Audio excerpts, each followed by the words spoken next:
Di zaman jahiliyah, hiduplah raja bernama Habib bin Malik di Syam. Dia penyembah berhala yang fanatik dan menentang serta membenci agama yang didakwahkan oleh Nabi Muhammad SAW.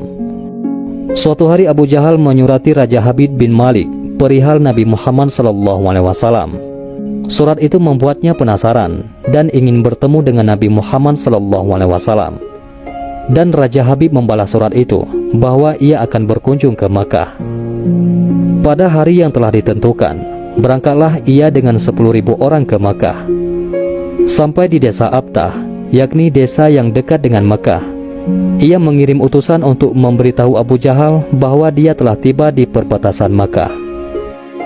Maka disambutlah Raja Habib oleh Abu Jahal dan pembesar Quraisy. "Seperti apa Muhammad itu?" tanya Raja Habib setelah bertemu dengan Abu Jahal. "Sebaiknya Tuan tanyakan kepada Bani Hashim," jawab Abu Jahal. Lalu Raja Habib menanyakan kepada Bani Hashim. Di masa kecilnya, Muhammad adalah anak yang bisa dipercaya, jujur dan baik budi. Tapi sejak berusia 40 tahun, ia mulai menyebarkan agama baru, menghina dan menyepelekan Tuhan-Tuhan kami. Ia menyebarkan agama yang bertentangan dengan agama warisan nenek moyang kami, jawab salah seorang keluarga Bani Hashim. Raja Habib memerintahkan untuk menjemput Nabi Muhammad SAW dan menyuruh untuk memaksa bila beliau tidak mau datang. Dengan menggunakan jubah merah dan sorban hitam, Nabi Muhammad SAW datang bersama Abu Bakar As-Siddiq radhiyallahu an dan Khadijah radhiyallahu an. Sepanjang jalan Khadijah radhiyallahu an menangis karena khawatir akan keselamatan suaminya. Demikian pula Abu Bakar radhiyallahu an. "Kalian jangan takut, kita serahkan semua urusan kepada Allah Subhanahu wa taala," kata Nabi Muhammad SAW.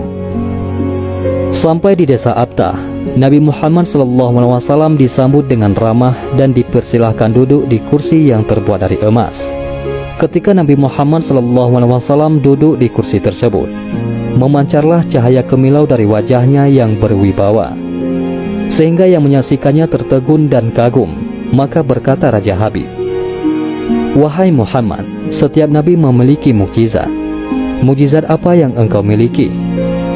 Dengan tenang, Nabi SAW balik bertanya, "Mukjizat apa yang Tuhan kehendaki?" Raja Habib bin Malik menjawab, "Aku menghendaki matahari yang tengah bersinar engkau tenggelamkan, kemudian munculkanlah bulan. Lalu turunkanlah bulan ke tanganmu, belah menjadi 2 bagian, dan masukkan masing-masing ke lengan bajumu sebelah kiri dan kanan.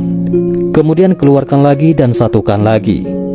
Lalu suruhlah bulan mengakui bahwa engkau adalah Rasul. Setelah itu kembalikan bulan itu ke tempatnya semula.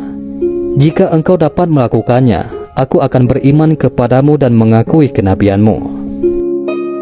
Mendengar itu, Abu Jahal sangat gembira. Pasti Nabi Muhammad SAW tidak dapat untuk melakukannya. Dengan tegas dan yakin, Nabi Muhammad SAW menjawab, "Aku penuhi permintaan Tuan."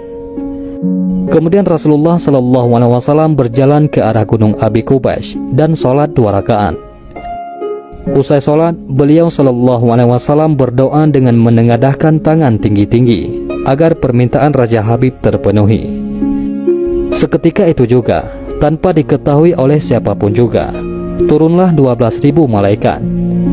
Maka berkatalah malaikat, "Wahai Rasulullah, Allah menyampaikan salam kepadamu." Allah berfirman, "Wahai kekasihku, janganlah engkau takut dan ragu. Sesungguhnya aku senantiasa bersamamu. Aku telah menetapkan keputusanku sejak zaman azali." Tentang permintaan Habib bin Malik, "Pergilah engkau kepadanya untuk membuktikan kerasulanmu. Sesungguhnya Allah yang menjalankan matahari dan bulan, serta mengganti siang dengan malam." Habib bin Malik mempunyai seorang putri cacat, tidak punya kaki dan tangan, serta buta. Allah Subhanahu wa taala telah menyembuhkan anak itu, sehingga ia bisa berjalan, meraba dan melihat. Lalu bergegaslah Rasulullah SAW turun menjumpai orang kafir. Sementara bias cahaya kenabian yang memantul dari wajahnya semakin bersinar. Waktu itu matahari telah beranjak senja. Matahari hampir tenggelam, sehingga suasananya remang-remang.